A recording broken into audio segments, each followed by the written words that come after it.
Samsung's latest folding phone is as impressive as ever, but if you're an existing owner, there might not be compelling reasons to upgrade.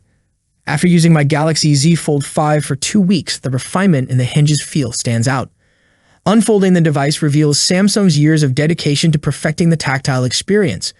While not revolutionary, the elimination of debris ingress between the folded glass is notable. Moreover, the closed design aligns the Z Fold 5 with competitors like Google Pixel Fold and Motorola Razr Plus 2023. These may seem like modest enhancements, yet when I held the Galaxy Z Fold 5, its reduced weight was immediately apparent. Foldables often bear the criticism of being heavy, making Samsung's progress toward the weight of their standard flagship phones like the Galaxy S23 Ultra commendable. Amid minor tweaks, it's worth discussing Samsung's consistent design for the Z Fold 5. Over 5 generations, the device's general layout has seen little alteration with a slim front display and nearly square internal screen. Although Samsung explored various aspect ratios, they ultimately stuck with the proven formula. However, the narrow and tall design poses challenges for one-handed use. While swiping down in the screen's middle accesses notifications, certain quick settings remain locked at the screen's top. Although the internal screen's aspect ratio didn't bother me, despite enduring black bars when watching videos, I do hope Samsung broadens the Galaxy Z Fold 6 cover screen. A partial issue emerged related partly to design and partly to software. Placing the fingerprint sensor within the power button on the phone's right side allowed easy unlocking with my right thumb. This arrangement could also accommodate left-handed use, except the Z Fold 5 mandates unfolding to register fingerprints. Despite my attempts, the phone rarely unlocked with my left index finger.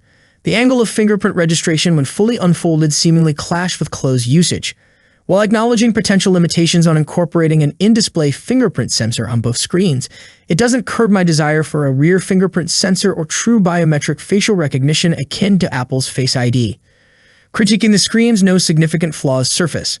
During my fortnight of testing, I enjoyed watching YouTube and Netflix on both displays, finding gaming particularly immersive on the internal screen due to the ample real estate it offers. Naturally, a review of the foldable entails discussing the conspicuous crease. As you might have heard, the initial unease about the crease dissipates within minutes of usage. When viewing the fully unfolded screen head-on and activated, the crease becomes almost invisible. While a finger detects the indentation, it doesn't hinder the overall experience.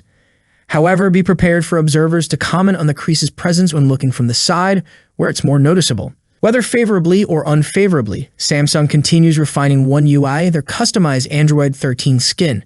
Previously, I might have criticized Samsung's alterations to stock Android, but One UI has become relatively subdued.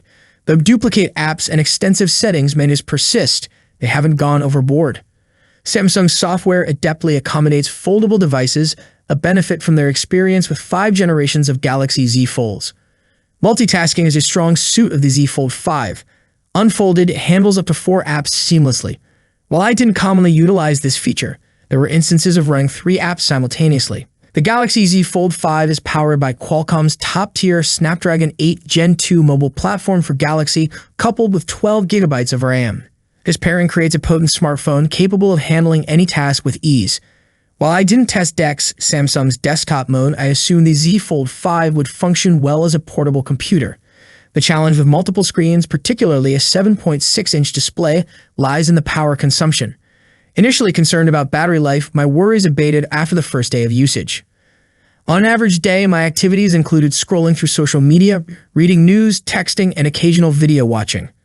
With this usage, the Z Fold 5 consistently offered over 5 hours of screen-on time and around 10 to 12 hours of screen-off time. Battery depletion was not a concern. Regrettably, the Z Fold 5's camera system showed limited improvement over the Z Fold 4. Photo quality could be described as satisfactory. Upon reviewing my captures, scenes often appeared slightly soft and darker areas suffered from crushed blacks. However, HDR and color accuracy were consistent, though expectations were higher given the device's price point. Moreover, the ultra-wide camera introduced distortionate edges. The fisheye effect isn't problematic but warrants consideration. Video recording mirrored the camera's mediocrity. While the 3 sensors captured the ambience well, slight artifacts emerged upon zooming and overall sharpness fell short of expectations. For those prioritizing camera performance, the Google Pixel 7 Pro or Galaxy S23 Ultra might be preferable. The hole punch camera on the cover display sufficed for quick selfies. The under-display camera was the weakest link. Capturing through disabled pixels yielded fuzziness akin to photographing through a smudge window. While not ideal for selfies, it managed for video calls. Samsung once monopolized the foldable market in the US, but Google's Pixel Fold introduced competition with similar pricing and specs. The passport-sized front screen on the Pixel Fold enhances comfort and typing, and the unfolded wider display is great for media consumption and reading. Preferences vary, but a compromise between the Z Fold 5 and Pixel Fold could be advantageous. Alternatively, for those seeking a smaller option, the Galaxy Z Flip 5 offers many Z Fold 5 features in a pocket-friendly form. For prospective foldable buyers, the Galaxy Z Fold 5 is an easy recommendation. Samsung's accumulated knowledge across 5 generations shows in this refined device. The hinge quality and build materials make one forget the fragility of the ultra-thin internal display glass. Yet, if the tablet-like design isn't appealing in a smaller form as desired, the Galaxy Z Flip 5 offers the Z Fold 5's merits in a more compact package. What are your thoughts on this? Let me know in the comments section. As always, I will see you in the next video. Peace out.